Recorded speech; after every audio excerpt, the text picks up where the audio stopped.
News కి స్వాగతం.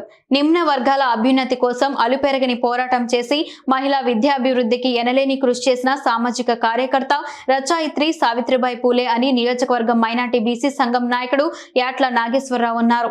సావిత్రిబాయి పూలే 193వ జయంతి సందర్భంగా ద్రాక్షారామ మసీద్ సెంటర్లో ఉన్న పూలే దంపతుల విగ్రహాలకు సంఘం నాయకులు పూలమాలలు వేసి ఘనంగా నివాళులర్పించారు.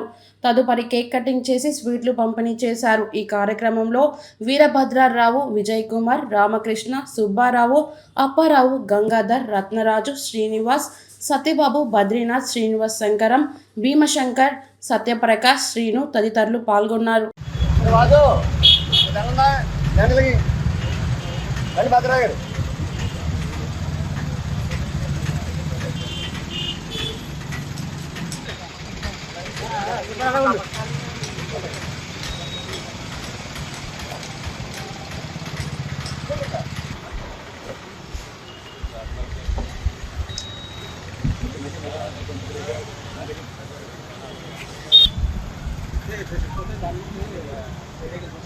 తొలి మహిళా ఉపాధ్యాయురాలు శ్రీమతి సావిత్రిబాయి పూలే 193వ జయంతి సందర్భంగా ఈరోజు ఇక్కడ కార్యక్రమం ఏర్పాటు చేయడం జరిగింది.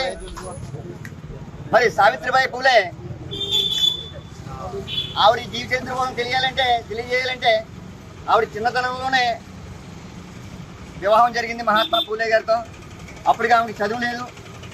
మహాత్మా పూలే గారు ఆవిడని చదువు నేర్పించి ఒక మహారాష్ట్ర పూణేలో ఒక చిన్న పాఠశాల నిర్మించి ఒక 10 మంది పిల్లల్ని స్కూల్ తీసుకెళ్ళడం జరుగుతుండేది.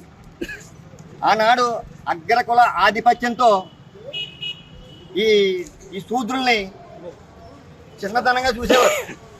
ఆనాడు మహాత్మా పూలే తన భార్య అయినటువంటి సావిత్రిబాయి పూలే గారు ఆ పిల్లలను తీసుకొని రోజు స్కూల్కి వెళ్తూ ఉండేది. ఆవిడ ఒంటి మీద పేడములు చల్లేవారు. ఎక్కడ చిన్న కులం వాళ్ళు చదివితే ప్రయోజనం అయిపోతారని ఒక భయంతో ఆవిడ ఒంటి మీద పేడ ముద్దలు చల్లేవారు, మట్టి ముద్దలు చల్లేవారు. ఆవిడ ప్రతిరోజు తీసుకెళ్తుంటే ఒక సంఖలో ఒక చీరను తీసుకెళ్ళి మహానీయురాలు అక్కడికి వెళ్ళి ఆ చీర కట్టుకొని మళ్ళీ విద్యార్థులకు మళ్ళీ పాఠాలు చెప్తూ ఉండేది. అలా అనాదిగా వస్తున్న ఆచారంలోని ఒకసారి ఒక అగ్రకుల చెందిన వ్యక్తి